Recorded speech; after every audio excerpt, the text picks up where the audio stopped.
Yeah, so I asked you before what your last name was. Where's it from? It is Greek heritage. It is Greek? Yes. Okay. I was actually wondering if your parents like Lord of the Rings. Oh, yeah, You know? no. Have you had that one before? They're elvish. No. No. I was thinking, because you got Aragorn and you got Legolas. Yeah. And I was thinking they probably both liked them that two name together. and put them together. No. It's like your dad liked Aragorn, but your mum liked Legolas. And no, you couldn't decide, so it was No. Aris or Legolas. Yeah. Okay, cool. Yeah, no, I don't know, but let's I've make it never up. had that one before. It's quite impressive. I like I actually stole that off Josh. Where is he? So I can't take credit for that one. But there he is. Cool. Yeah, so look, we had a chat yesterday. There's a lot of really interesting things happening with Muller at the moment. Really strong brand presence online. You guys obviously have raised a huge amount of cash. We're talking about does anyone know the 60 mil investment fund the government's put forward? Yeah, so basically Aris raised half of that in about 5 weeks, was it? Yeah, it was about 5 weeks. Yeah. So, and I think you said the seed round was probably a bit harder than... Yeah, indeed. I mean, the seed round was sort of done in November. Actually, it was bang on a year ago. We did the seed round, and we'd been lending for probably around, I'd say about 8 months going into the seed round. So we're revenue positive. We had runs on the board, but insofar as loan book size, it was relatively kind of beta test mode, if you will. So to that end, doing the seed round was a lot more challenging. And then what happened it was kind of weird. It was like we closed the seed round in November, and that was $1 million seed round. So we had $1 million in the bank, and it was like, oh, that's great. It was still only 4 people in the business at that point, of which 3 of them weren't drawing salaries. So there was a bit of money to grow the business. And then we came back in Jan, and Jan was just really odd. Like, we just experienced ridiculous degree of demand, such that halfway through Jan we went, we need to go back and do another funding round. So then it was kind of, okay, let's start putting all the pieces together for the next round. Didn't really go out too broad insofar as the parties we were talking to.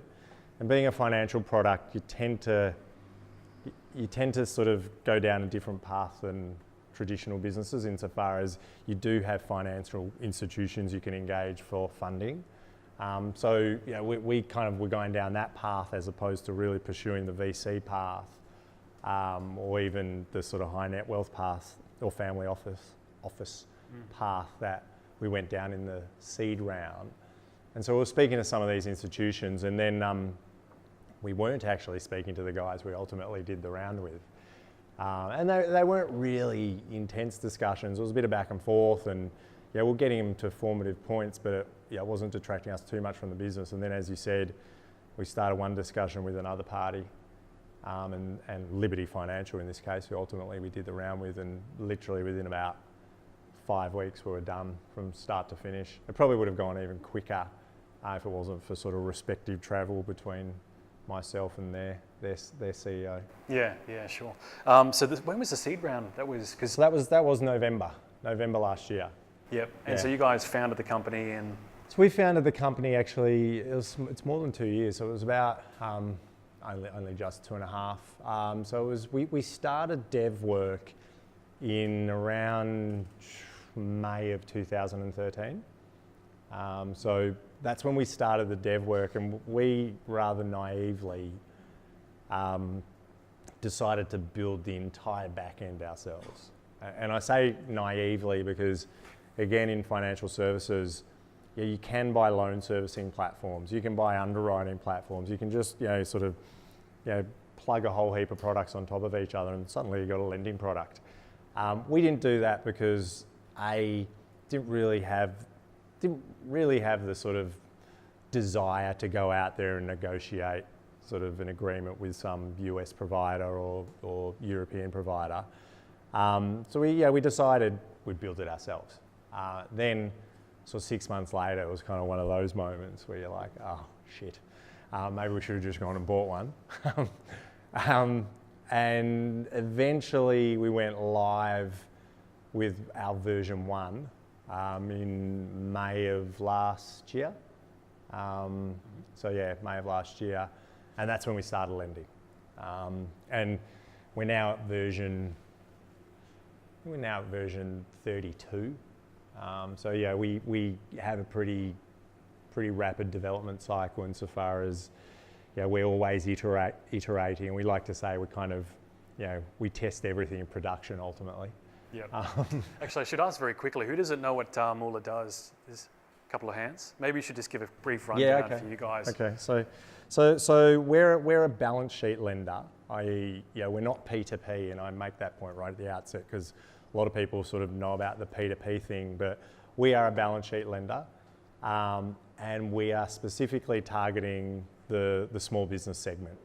So again, like a lot of the P2P guys play in the personal lending space, so they're lending to individuals and they're banking a salary and someone's report from their report from a credit bureau.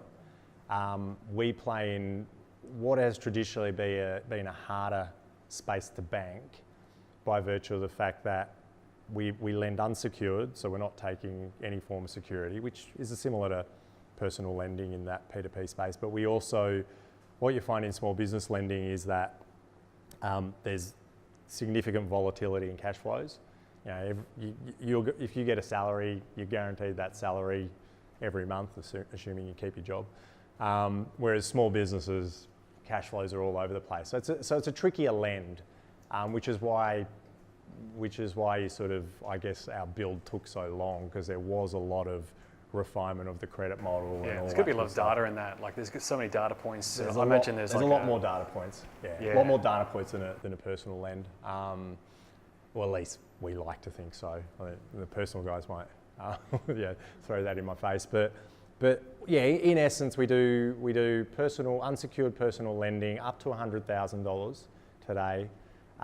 We have a variety of data sources that we use to do what we call the real-time lend. So everything's online. You jump onto our website, moola.com.au.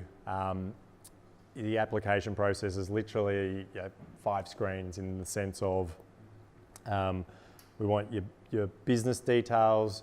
That enables us to do validation against your ABN, enables us to ensure it is the business you say it is. So it's a great form of fraud prevention there. Personal details. So again, who are you?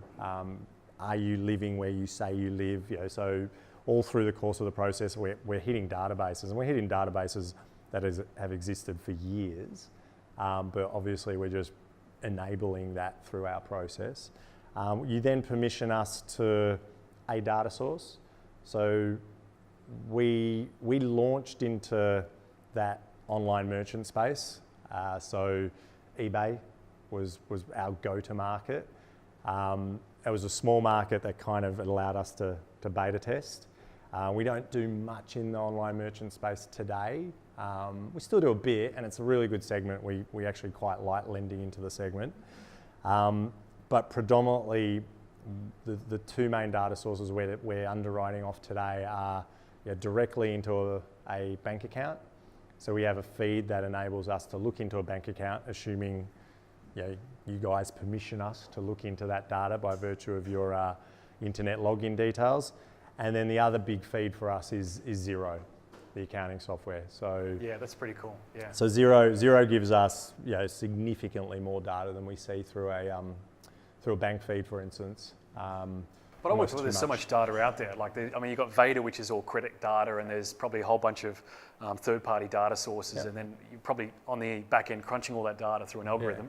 I don't know your business, but I know that's a really fascinating area, and using things like Bayesian naive statistical models and using neural nets and stuff. I don't know if you guys are doing that, but there's some pretty crazy stuff. Like, I know way big above banks my are. pay grade. Yeah, but it's really advanced stuff, and they have just dedicated teams to do that. And that's the really interesting thing about this space, is that even the big banks have traditionally never lent into the unsecured space. And so there's this massive market of demand for our product that isn't met by traditional banks other than via an overdraft or a credit card perhaps. But even then, the sort of direct unsecured lend is quite rare. So not even the big banks have that data. And us being sort of 2 years into our journey, it gives us a data set, but even then it's still a relatively small data set. So the really exciting part about this is when we get to a point where there's enough data to start applying all of the interesting statistical analysis. And I'll tell you now, I won't be doing it. But I'm sure there's someone a lot smarter than me who'll be able to extract out of that, the probability of default and someone's capacity to pay or their character to pay, and hence the fraud assessment element of things. And that's when it gets really interesting. And we're not there yet. Like, in all honesty, we're not there yet. So it's only going to get more interesting insofar as our ability to. It's a time thing by the sound of things. It's time. I think. Yeah. I would say, given our current loan growth and what I think we need to do the data set we need to be able to start doing that, we'll be there in the middle. We'll be there middle of next year. Like, without a doubt, we'll be able to start overlaying real serious data analytics. And then, that's also when we start getting into unconventional credit data and we start applying, social data into how we lend and all that pretty interesting, and very innovative information that, again, no one's really doing in Australia from in a broad context. I know some people use social data in motor vehicle finance. I know some of the social data is in Facebook, Twitter, and they do. Some of them do use it for motor vehicle finance. Can you give me any tips if I want to get a house or something, and just don't type in bankrupt? No one does it in mortgage lending, so I think that's all fine. In personal, some of the unsecured personal lends, some people do it, but it's we're well and truly behind the 8 ball insofar as what's going on in the US or the UK, for instance, in that regard. Yeah, sure. But we'll get there very, very quickly as well. Yeah, well, obviously with, I think you said you're putting on 2 people per month. Yeah, we have. Which actually sounds quite slow. Yeah. In comparison to some of the other guys, they get $2.5 million and they say, we're going to hire 10 guys and throw a big party and, get Arnold Schwarzenegger on TV. And we talked about this the other day. Yeah. Well, I guess for us, we bootstrapped this way back when. So we kind of still run the business like it's been bootstrapped, in a way. So, notwithstanding our raise and notwithstanding, the funding and the support we have behind us via Liberty, we still do run it like it's our own money. And that's something clearly my board quite likes. And, maybe I do get a bit aggressive on contract negotiation and the sort every now and then just to ensure that things are priced accordingly. But also human resource growth for us is a function of loan book growth. So we want to add people. We'll add them as quickly as necessary, but we'll only add them to the extent that our loan book is growing and there's a reason to add on a few more customer experience guys or to add on a few front end dev guys and the sort. And you can't grow a loan book overnight. Like you can't just sort of turn it on and suddenly you've got 100 mil out the door, because then there's no filter on your actual underwriting. So you actually have to grow your loan book gradually. So as a business, insofar as for us being first to market, it's been obviously it's obviously strategically important, but it enables us to grow that loan book in a measured way such that we're not taking the filter off. And at the end of the day, there's 2 major determinants in this sort of business insofar as revenue determinants, and it's my interest rate, and I should say bottom line determinants, my interest rate and my default rate. And I would have said funding, but we kind of got the funding thing sorted with Liberty as well. But between the interest rate, i.e. what we charge a customer to borrow, and between that default rate, that pretty much makes up the whole business. And if I can control the interest rate really easily, as in this is my rate, that's what I'm going to charge you, the default rate is the X factor. And you grow too quickly. If I went out there and started doing above the line today and I had all of these applications, it's not going to help me. Jet skis and boats and the filter comes off. A lot of people apply. And if my underwriting standards aren't sort of at the sort of top end, I start lending and I blow myself up, and that's the end of Muller. And I won't be talking to you again. Or be looking at the backstory, the That's rise it. and fall What of went wrong? Aris. Tell me about your mistakes. You lend your money to me, that's your problem. So, we took it into Las Vegas. Yeah. What was I going to ask? So, They've had a similar instance of that, but anyway. it would happen, I'm sure. I mean, if you're getting fraud, you're probably getting all kinds of guys you know what, we don't, the reason I mention it is we actually can mitigate fraud really easily through our process. And that's by virtue of cross-checking data sets, zero to bank, address validation, doing the identification checks, doing the credit bureau stuff. So you've got all these different cross-checks that enable you to mitigate fraud in a very significant way. But what you can't mitigate is, I give a small business $50,000. They always have to tell me that it's for business purposes, but they could go on a holiday to Vegas and blow it all on, on red. And one of our first defaults was a very similar story to that. Have you ever seen the movie Catch Me If You Can? Does that keep you awake at night, terrified that this guy's going to dress up in a pilot suit and just walk in with a check? And no, I'm joking. There is. Oh yeah, and you know what? And this goes to your data point, because it's hard for us to mitigate that risk, because at the end of the day, some business guy might run off and do whatever he wants with the money. But we are now seeing some sort of consistency among these individuals who are a bit looser with their money versus the guys who are really legitimate. As in, we are seeing identifiers that suggest that, okay, notwithstanding the fact that this guy has a good business, we've seen this other sort of peripheral data set before, and we know that guy might be the guy who's going to Vegas. And that's when you start using the big data analytics to actually make that decisioning for you. That's the air pilot's sort of tickets. You got to match them up and find out who's going in the next 30 days. Yeah. No, that's definitely the interesting part. Oh, cool. I was going to say, when you're talking about the interest rates and the defaults rate, I don't know anything about finance, but usually what happens in the tech space is guys say, okay, we want to get MVP and get our product to market, fit really tight, and then they say, okay, now we're ready to raise capital. They pile in their bank account with money and they spend $1 million or $200,000 on marketing. That's when you get the hockey stick a lot of the time.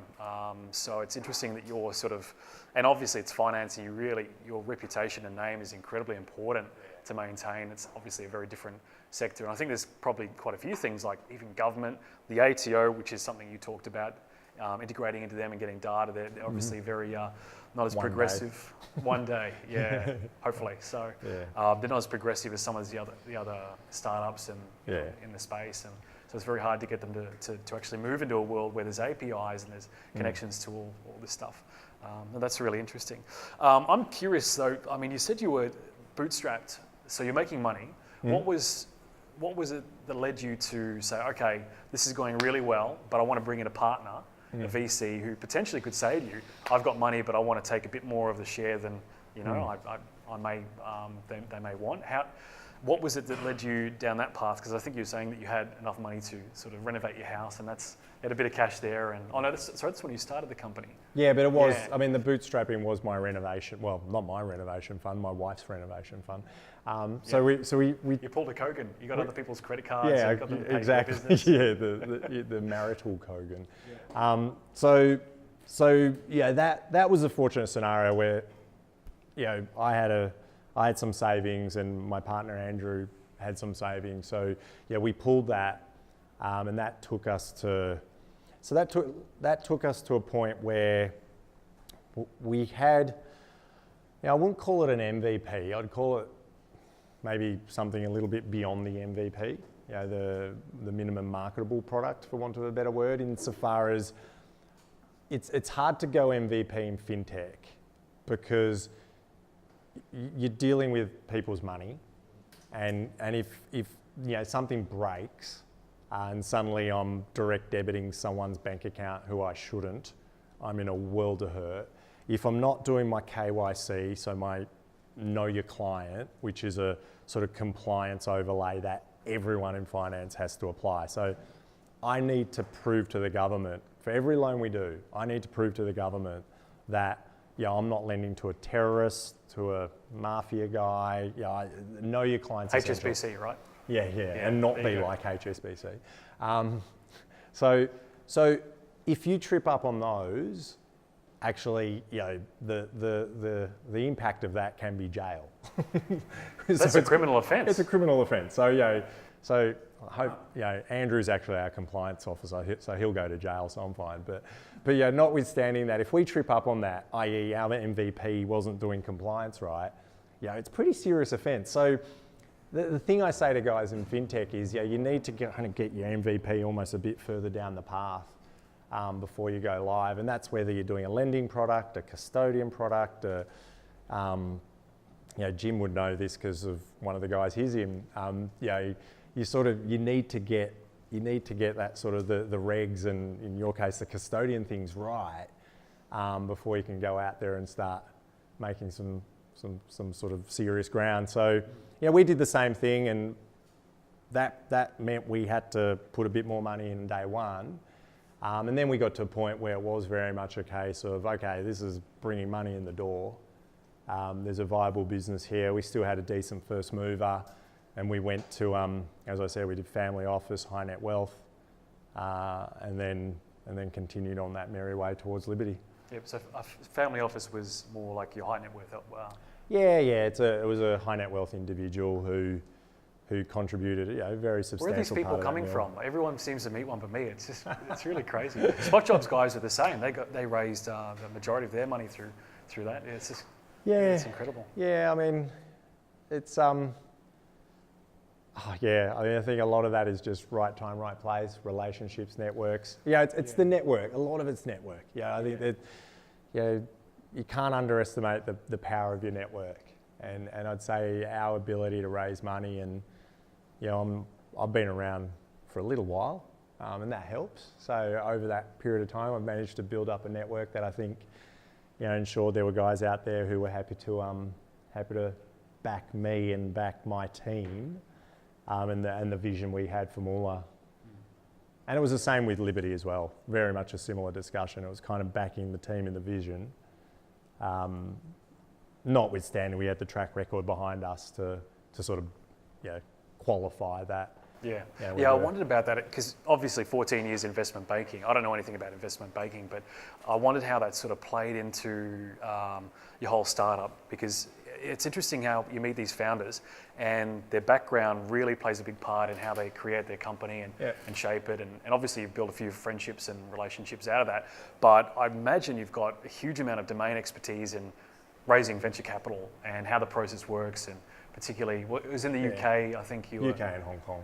So obviously legislation, compliance is very different. Yeah, it is, but doing a deal is doing a deal no matter what part of the world you're on. So the government doesn't get in the way. Insofar as doing an equity round or doing a sort of, the round we did with Liberty, it's all kind of the same concepts. So that definitely helped. There's no doubt. No doubt, insofar as getting money in the door and knowing how a capital structure works when you're putting together a seed round, or knowing how that capital structure works when we did the next round was very very useful having my background. It came in, it was beneficial for something. What's quite interesting, and I think for the audience here, is notwithstanding my background in investment banking, this is actually my second startup. So when I was a grad, sort of out of uni a while ago, it was end of '99 and the world was going .com crazy, and I set up. Bug. Y2K, but I set up what at the time was Australia's first online toy store, and I set that up in 1999 with me and my brother. We set it up in, I think it was February of '99, and we sold it by November of '99. Good timing. So we literally were in, out. Again, there was sort of setup was early, and there was dev that went into it, and that was back in the day where Shopify or BigCommerce, all those guys didn't exist. We used what at the time was probably one of 5 web design agencies in Melbourne. It was, it was a totally different era. So I did that, and that gave me a taste for it, and then I just ended up in investment banking, oddly enough. Yeah. There you go, Did and you here make I am money out again. of that? Yeah, well, we did all right. Like, it wasn't, I was young. I was very young at the time, and we probably could have done better, but you learn from that. Definitely wasn't driving a Ferrari or the sort after that, but it was enough to sort of have enough to go to London and do a MBA and all that sort of thing, and then end up in banking. Oh, that's cool. Yeah. That's cool. Where were we? The capital raising stuff. I'm wrapped on this concept because it's one area where a lot of entrepreneurs really struggle to understand. They've never done it. They don't know, what the ins and outs of it, who to talk to, how to even engage in that process. You know? And even when it comes down to the structure of how you raise. I mean, you were saying that you've got common shares, I imagine, in your company, and you're having VCs approach you. They want preferred shares, and you want to stick to common for that raise. And I think even people don't understand that. And actually, that might be a good question. What was the reason you didn't want VCs to take preferred shares as opposed to? I think for us it was basically just a simplicity thing. Everything we've done in Moola has just been about keeping things really simple. And I understand why VCs want preference over liquidation or preference over dividends and the sort of caveats that VCs put on businesses, particularly earlier stage businesses. But for us, it was probably one or two things. It was one, we did want to keep it very simple and not inhibit our ability to do the B round or the C round, depending on what sort of security existed within our cap structure.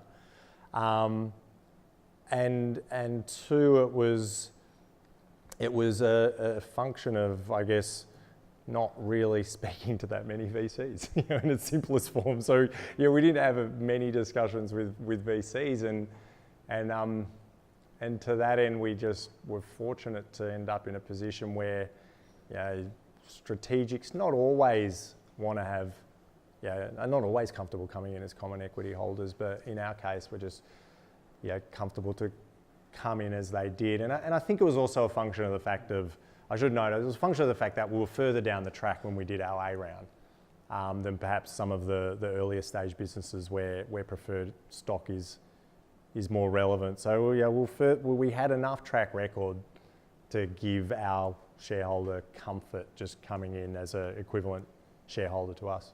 Yeah, because there's very different. There's like 12 different stocks that you can get. Got common, you've got preferred, and I'm not going to go. I don't even know it. I don't even know I it don't either. know. But I mean, it's important. If you're running a company and you're at some point going to raise capital, I'm sure that you could probably get. I remember this scene in the what was it? The Social Network, or it might have. And it was when Zuckerberg screwed over his other partners and diluted their shares, and that was.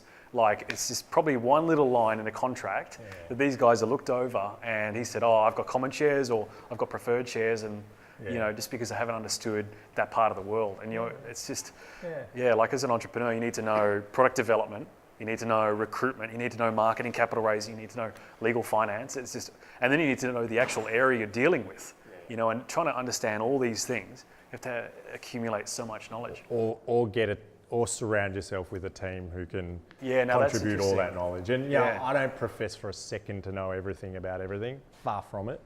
And so I've been fortunate that I just have surrounded myself with a really capable team. I mean, obviously, I don't know how to write code, but my CTO Piers is an absolute an absolute weapon. My front end guy, who's also been with us effectively since day one, is an absolute weapon on front end dev. Andrew, who's my sort of founder and COO now, he's very much, he's sort of more abreast of the sort of the underwriting side of the business, and he'd be much more suited to doing the analytics when we get around to doing that alongside some more hardcore data scientists. And to For that, and I'm not really sure what I contribute. But Well, you're raising the capital. yeah, that's right. I did that. Yeah. Thank you. So when you Thank bring you. in 30 mil, come on. That's the bit I did. Yeah. Yeah. So I mean, it's a full-time job, though, isn't it? You It gotta, was. Yeah. Yeah. But now we don't have to worry about it. So again, I'm not sure what I do. No. So now it's all about. I mean, for me, it's about ensuring we are aligned with the right partners from a strategic perspective. I still do. I still have a pretty big oversight on insofar as the marketing function is concerned, which I think you find a lot of entrepreneurs do, sort of for quite a lengthy period of time as well. And I was chatting with Matt Bullock yesterday from eWay, who's been sort of running his startup for 15 years or no longer, 17 years, and they only just got a CMO. So I wasn't feeling so guilty for having that oversight, but I'm not going to last that long. That's way too long. Yeah, right. Just a topic you said a second ago, partnerships.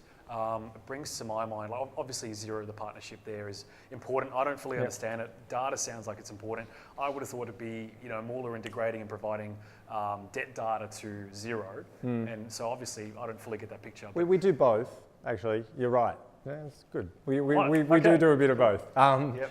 So the partnerships, so there's two elements to the partnership. One, it's a channel. So it's a great channel for us, and to the Cloaker discussion before around how you distribute your product and whether you go down channel or whether you have BDMs selling your product, walking around town. Our strategy is one of, in the first instance, more channel. So let someone sell on our behalf. So Xero is great in that regard.